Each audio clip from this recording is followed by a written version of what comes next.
Hello বন্ধুরা, সকলকে স্বাগত জানাই আমার চ্যানেল ট্যারো উইথ বৃষ্টিতে। সবাই কেমন আছেন? হ্যাপি থাকবেন, পজিটিভ থাকবেন। চেনটা স্পেসিফিক রিডিং এটা একদম নয়। আমার ভিউয়ার্স মেল অথবা ফিমেল যে কেউ হতে পারে। Timeless collective general energy peak করা হয় বলে সবসময় সব কথা আপনার সাথে রেজোনেট নাও করতে পারে। টাইমলেস হওয়ার জন্য আপনার সামনে যখন রিডিংটা আসবে আপনি এখান থেকে কোনো না কোনো গাইডেন্স কিন্তু পেয়ে যাবেন। অল জোটিক সাইন বেসড রিডিং কয়েকটা রাশি সিগনিফিকেন্ট থাকে বলে আমি সেগুলোকে মেনশন করে দিই। সর্বোপরি রিডিংয়ের এনার্জি যদি আপনার সাথে ম্যাচ হয়ে যায় তাহলে কিন্তু পুরো রিডিংটাই আপনার। আজকে দেখে নেওয়ার চেষ্টা করবো আপনার পার্সনের ট্রু ফিলিংস কি, আপনার কারেন্ট এনার্জি কি, ডিভাইনের গাইডেন্স কিছু থাকলে সেটাও দেখে নেওয়ার চেষ্টা করবো। ডিভাইন গাইড করবেন আমার ভিউয়ার্স যার কথা ভেবে রিডিংটা দেখছেন তার ট্রু ফিলিংসটা কি। 8 অফ কাপস, কর্কট বৃশ্চিক মীন রাশি। 4 অফ পেন্টিক্যালস, বৃষভ কন্যা মকর রাশি। 9 অফ কাপস, 3 of swords,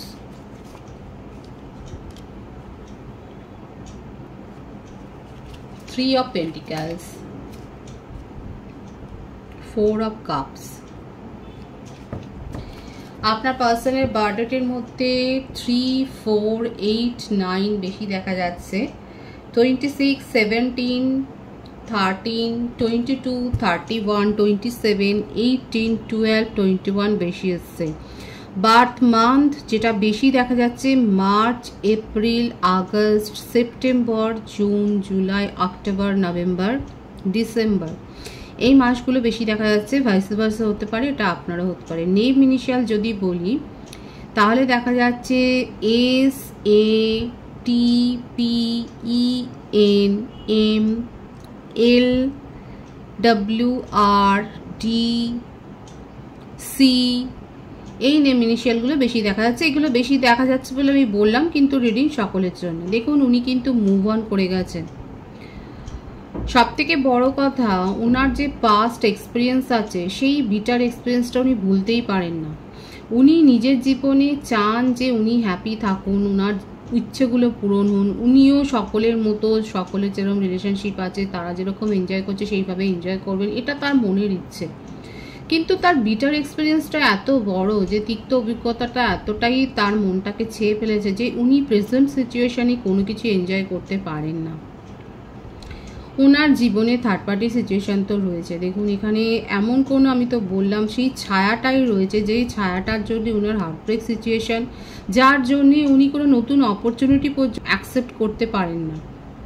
এই যে ছায়াটা ওনার জীবনটাকে বিষাদে ঘিরে ফেলেছে, সেখান থেকে বেরোনোর কোনো যেন মনে হচ্ছে তার শক্তিই নেই। একটা ইলিউশন, একটা ভ্রমের মধ্যে উনি থাকছে। ওনার জীবনে অপরচুনিটি আসছে, এরকম কার্ডে দেখা যাচ্ছে যে ওনার জীবনে অপরচুনিটি আসছে, কিন্তু উনি অ্যাকসেপ্ট করার মতো পজিশনেই নেই। নিজেকে সেই ভাইব্রেশনে নিয়ে যাচ্ছেন না আপনার পার্টনার যে সেগুলোকে রিসিভ করবেন। এখানে অপরচুনিটি হিসেবে দেখা যাচ্ছে আপনি তাকে যথেষ্ট কেয়ার করছেন, আপনি তাকে সাহচর্যটা দিচ্ছেন, আপনি তাকে সময়টা দিচ্ছেন বলবার জন্য, তাকে যথেষ্ট যতটুকু ফ্রেন্ডশিপ, বন্ধুত্ব দেওয়ার দরকার, ইমোশনাল অ্যাটাচমেন্ট যতটা দেওয়ার দরকার আপনি কিন্তু সেটা করছেন। কিন্তু আপনার পার্সন সেটাকে অ্যাকসেপ্ট করার মতো জায়গাতেই নেই। উনি সেই পুরনো দিনের যন্ত্রণাকে নিয়ে আঁকড়ে ধরে পড়ে আছেন। কোনো কিছু নতুন কিছু ভাইবস অ্যাকসেপ্ট করতে হবে, তাকে যে হিল হতে হবে, আপনি এত যে চেষ্টা করছেন সেটা নেই। মাঝে মধ্যেই তার মুড অফ হয়ে যাচ্ছে এবং তখনই উনি কিন্তু রিলেশনশিপ ছেড়ে পালিয়ে যান, সেটাই দেখা যাচ্ছে। এবং আপনি এই ব্যাপারটা, এই সিচুয়েশনটা আর যেন মনে হচ্ছে নিতে পারছেন না। আপনিও হয়তো সাময়িকভাবে আপনার মনে হচ্ছে যে তাকে একটুখানি সাইলেন্ট জোনে রাখাটাই দরকার, এবং আপনি সাইলেন্ট জোনে রেখেছেন বলেও তাতে ওনার কিন্তু মনটা আরও খারাপ। ওভারঅল যে এনার্জি দেখা যাচ্ছে আপনার আপনার পার্টনারের ক্ষেত্রে, যার জন্য আপনি রিডিংটা দেখছেন, তার ট্রু ফিলিংসে একটুও হ্যাপি কোনো মুমেন্টস নেই। তার জীবনে যে রিলেশনশিপ তাকে ধোকা দিয়েছে, তাকে ড্রেইন করেছে তার এনার্জি, সেটাকে নিয়েই বিষাদে আছেন। আপনি যে তাকে এত কেয়ার করেছেন সেটা উনি ভাবেননি, সেটা অ্যাকসেপ্ট করার মতো মুডে ছিলেন না বলে আপনাকেও হারাচ্ছেন। এবং ওভারঅল যেটা দেখা যাচ্ছে উনি নিজের জীবন থেকেই যেন পালিয়ে যেতে পারলে বাঁচে, কিন্তু তার উপর কোনো ফ্যামিলি রেসপন্সিবিলিটি রয়েছে।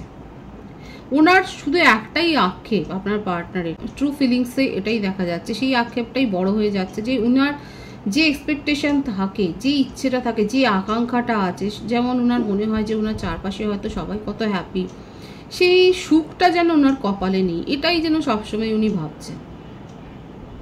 এটা ভেবে ভেবেই উনি আরও বেশি বিষাদগ্রস্ত হয়ে যাচ্ছেন, এবং ওনাকে যে ওয়েট করতে হবে, ওনাকে নিজেকে যে এফোর্ট দিতে হবে, এই ব্যাপারটাই উনি ভুলে যাচ্ছেন। এবং এটা ওনার একটা রিগ্রেটও, যে আপনি তার জীবনে এসেছেন, আপনি তাকে বুঝছেন না, আপনি বরং না বোঝার ভারটা তার উপরেও চাপিয়ে দিচ্ছেন, এবং সেটা নিয়ে উনি যেন আপসেট। মানে আপসেটের পর আপসেট। আপনার পার্সনের কিন্তু হিলিং দরকার, বিশেষভাবে হিলিংয়ের দরকার, কাউন্সেলিংয়ের দরকার। হিলিং আর কাউন্সেলিং করানোর জন্য যে পার্টিকুলার কোনো প্রফেশনালের কাছেই যেতে হবে সেটাও না, আপনারাও কিন্তু হিলিং সেন্ড করতে পারেন। আপনারা নিজেদের কেয়ার দিয়ে তাকে সুস্থ করতে পারেন, কারণ আপনার পার্সনের যে অবস্থাটা দেখা যাচ্ছে মেন্টাল স্টেট, সেটা হচ্ছে যথেষ্ট স্যাড, খুব আপসেট হয়ে রয়েছেন জীবন সম্বন্ধে। এবং ওনার যে টেন্ডেন্সি রয়েছে সেটা যেন মনে হচ্ছে কোথাও যেন উনি চলে যেতে পারলে বাঁচেন। ওনার মনে হচ্ছে সিচুয়েশনকে ফেস করার থেকে সিচুয়েশন থেকে পালিয়ে যাওয়া এটাই বেটার। হার্টব্রেক সিচুয়েশন, এবং আপনাকে কিন্তু তাকে হিল করতে হবে, এটা আপনার একটা টাস্ক। এখানে ওনাকে, ওনার যা মনের অবস্থা দেখা যাচ্ছে, যদি উনি থার্ড পার্টি সিচুয়েশনে থাকেন, কোনো কমিটেড রিলেশনশিপে থাকে, সেখানেও তার অবস্থা ভীষণ খারাপ। তার চাহিদা মেটাতে মেটাতেই উনি একেবারে যেন কাঙাল হয়ে গেছেন। আপনিও তাকে বুঝছেন না, সেও তাকে কাঙাল করছে। মানে ওনার অবস্থা এখন পুরোপুরি কিন্তু ভীষণ আপসেটের একটা স্টেটেই দেখা যাচ্ছে। আর কি চান উনি, ডিভাইন গাইড করবেন, উনি আর কি চান? মুশকিল হচ্ছে এটাই যে ওনার পদমর্যাদা অনেক বেশি, উনি সমাজে অনেক পরিচিত মুখ, পরিচিত ব্যক্তিত্ব। যে পজিশনেই উনি থাকুন না কেন, ওনার যথেষ্ট পাওয়ার রয়েছে, ওনাকে একটাকে সবাই চেনে।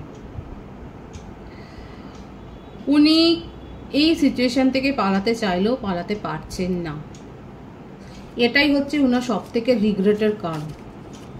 রিগ্রেট করে যাচ্ছেন, এবং ওনার মাঝে মাঝে মনে হয় যে ওনার, দেখুন এই জন্য দরকার ইনার চাইল্ডটাকে নিজেদের মধ্যে বাঁচিয়ে রাখা। ওনার মধ্যেকার ইনার চাইল্ড যখন বেরিয়ে আসতে চাইছে, সেটাকে উনি সাপ্রেস করছে। দেখা যাচ্ছে উনি নিজের ফোকাসকে তখন চেঞ্জ করার চেষ্টা করছে, উনি ম্যাচিওর বিহেভ করার চেষ্টা করছেন, কিন্তু মাঝে মধ্যে কিছু ছোট মানে কিছু বাচ্চাদের মতো কাজও কিন্তু করতে ইচ্ছা করে। দেখা যাচ্ছে আপনার পার্সন কিন্তু নিজের ইচ্ছাকে দমন করছে। উনি নিজের ফোকাসকে চেঞ্জ করে উনি কেরিয়ারের দিকে ভাবছেন, সেখানে আরও প্রবলেমের মধ্যে নিজেকে ফেলছেন, যাতে ওনার মাইন্ড অন্যদিকে না যায়। নিজের জীবনে নিউ বিগিনিং উনি করতে চান, আপনাকে ভুলতে পারছেন না, আপনার সাথে কমিউনিকেশনে আসতে চান, এটাই ওনার মনের কথা, কিন্তু পারছেন না। ইগো থেকে ওনার পাটা আটকে যাচ্ছে, উনি স্টেপ নিতে পারছেন না, উনি মেসেজ লিখেও আপনাকে সেন্ড করতে পারছেন না। নিজের মধ্যেকার দ্বিধাদ্বন্দ্ব, নিজের মধ্যেকার যে আত্মম্ভরিতা রয়েছে, যে গর্বর একটা ব্যাপার, সেখানে ওনার যে মান সম্মানের ব্যাপার রয়েছে, সেই মান সম্মান, সেই ব্যাপারগুলোই ওনাকে যেন বেঁধে দিচ্ছে ওনার হাত পা। দেখুন এখানে কিন্তু উনি আপনার সাথে কমিউনিকেশন করতে চান, এটাই তার ট্রু ফিলিংসে দেখা যাচ্ছে। উনি কি পারবেন, ডিভাইন গাইড করবেন, উনি কি এই সমস্ত বেড়াজালগুলো পেরিয়ে কি কমিউনিকেশন করতে পারবেন? একদমই তাই, ডিভাইন কিন্তু দেখাচ্ছে রিউনিয়নের এনার্জি। উনি এই বিধিনিষেধগুলো নিজের মধ্যেকার যে বিধিনিষেধ, সেটাকে পেরিয়ে যে আপনার সাথে কমিউনিকেশনে আসবেন, সেটাই দেখা যাচ্ছে। এখানে আমার যে ভিউয়ার্স দেখছেন, আপনাদের হয়তো কোনো অকেশন আছে সামনে, যাদের বার্থডেট আছে বা অ্যানিভার্সারি আছে বা কোনো রকম অকেশন আছে, তাদেরকে আমি শুভেচ্ছা জানাচ্ছি। আপনারা কোনো সেলিব্রেশনে পার্টিসিপেট করতে পারেন, সেটাও দেখা যাচ্ছে পার্টি গ্যাদারিংসে পার্টিসিপেট করতে পারেন। একটা হইচই হল্লাগল্লার একটা সিচুয়েশন দেখা যাচ্ছে। এছাড়াও যেটা এসছে, সেটা আপনার পার্সন নিজেকে আর কন্ট্রোল করতে পারছেন। এখানে 333 অনেকে দেখছেন, 333 যারা দেখছেন তার মানেটা আরও দেখে নেবেন। এখানে আপনারা হয়তো আপনাদের মধ্যে হঠাৎ করে হয়তো নতুন নতুন কিছু জানবার আগ্রহ তৈরি হয়েছে, কোনো কোর্সে এন্টার করার আগ্রহ হয়তো তৈরি হয়েছে। এই পরিবর্তনগুলো যারা লক্ষ্য করছেন তারা বলবেন 333 মানে হচ্ছে নিজের মধ্যেকার উইজডমটাকে আরও বাড়ানো, বৃদ্ধি পাওয়া, জ্ঞানের একটা মানে জ্ঞান অর্জন করার একটা নেশা জাগা। সেটাই দেখা যাচ্ছে যে আমার ভিউয়ার্সরা হয়তো অনেক বেশি ক্যারিয়ারিস্টিক হয়ে যাচ্ছে, নতুন নতুন কিছু শেখবার আগ্রহ তাদের মধ্যে জন্ম নিচ্ছে। দেখা যাচ্ছে এখানে যে ভাইবসটা এসছে সেটাই বলছি আমি। আপনার পার্টনার কিন্তু আপনার সাথে নিজেকে দেখা যাচ্ছে কন্ট্রোল করতে পারবে না, নিজের ফিলিংসকে কন্ট্রোল করতে না পেরে আপনাকে কিন্তু আপনার সাথে রিউনিয়নই কিন্তু করতে চায় ডিভাইনলি। আপনার কারেন্ট এনার্জিটা দেখবো এখানে। বললাম না 333 এখানে অনেকে দেখছেন। 3 অফ ওয়ান্ডস, মেষ-সিংহ ধনুরাশি, কিং অফ সোর্স, মিথুন তুলা কুম্ভ রাশি, দ্য এম্পারার, মেষ রাশি, দ্য ডেভিল, জাস্টিস, মকর রাশি, তুলা রাশি, মেষ রাশির এনার্জি অনেক বেশি এসছে এখানে। আপনার বার্থডেটের মধ্যে 3, 4, 11, 16 বেশি দেখা যাচ্ছে। বার্থ মান্থ হতে পারে মার্চ, এপ্রিল, জুন, অক্টোবর, জানুয়ারি, মে, নভেম্বর, এই মাসগুলো বেশি দেখা যাচ্ছে। দেখুন আপনি তো ওয়েট করছেন কিন্তু নিজেকে এক্সপ্রেসও করতে চান না, কারণ আপনার মধ্যে ইগো আছে। আপনি যথেষ্ট জেদি, এখানে এজ ডিফারেন্স থাকতে পারে। আপনার মধ্যে এই জেদটা এত বেশি হয়ে গেছে যে আপনি সেই জেদটাকে যেন কন্ট্রোল করতে পারছেন। আপনার মধ্যে রাগটাও অনেক বেশি রয়েছে।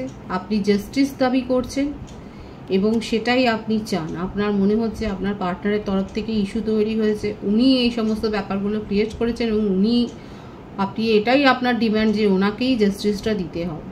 দেখুন উনি কিন্তু রিকনসিলিয়েশন করতে চান আপনার সাথে। লং ডিস্টেন্স রিলেশনশিপ হতে পারে আপনাদের মধ্যে, বেশিরভাগের ক্ষেত্রে হতে পারে লং ডিস্টেন্স রিলেশনশিপে রয়েছেন। আপনি ওয়েট করছেন যে আপনি কবে জাস্টিসটা পাবেন, আপনি ঈশ্বরের কাছে এটাই প্রার্থনা করছেন। তবে বলবো যে নিজেদের মধ্যে টক্সিসিটি বেশি গ্রো করতে দেবেন না। এখানে দেখা যাচ্ছে আমার ভিউয়ার্সের মধ্যে রাগ, জেদ এগুলো হয়তো অনেক বেশি। আপনি কন্ট্রোল করতে ভালোবাসেন, আপনি হয়তো আপনার পার্টনারকে কন্ট্রোল করতে গিয়েও ছিলেন, কিন্তু যখন দেখলেন যে হ্যাঁ উনি নিজের পুরনো এনার্জি থেকে বেরোতে পারছেন না, নিজের পাস্ট লাইফ থেকে বেরোতে পারছেন না, আপনি তখন সব কিছু ছেড়ে দিলেন। এখন আপনি জাস্টিস দাবি করছেন এবং আপনার মনে হচ্ছে আপনি যথেষ্ট এফোর্ট দিয়ে দিয়েছেন এবং ওনার পালা যে উনি কী করেন আপনি এখন সেটাই দেখছেন। আপনার কারেন্ট এনার্জিতে সেটাই দেখা যাচ্ছে। আপনি জাস্টিস চাইছেন এবং ক্ল্যারিটি চান। কোনো ভাষা কোনো কথা নয়, আপনি একটা ক্ল্যারিটি চাইছেন এবং ট্রান্সপারেন্সি চাইছেন আপনাদের রিলেশনশিপে।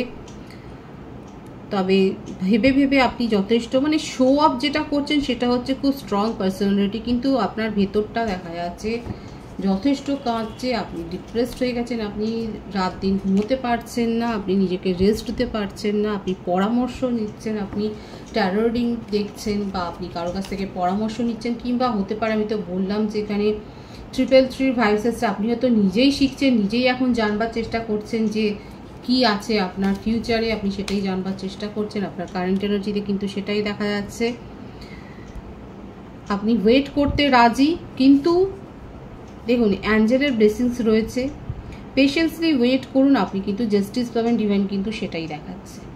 আপনি ওয়েট করছেন এবং জাস্টিসটাই দাবি করছেন। ডিভাইনের গাইডেন্সটা দেখবো।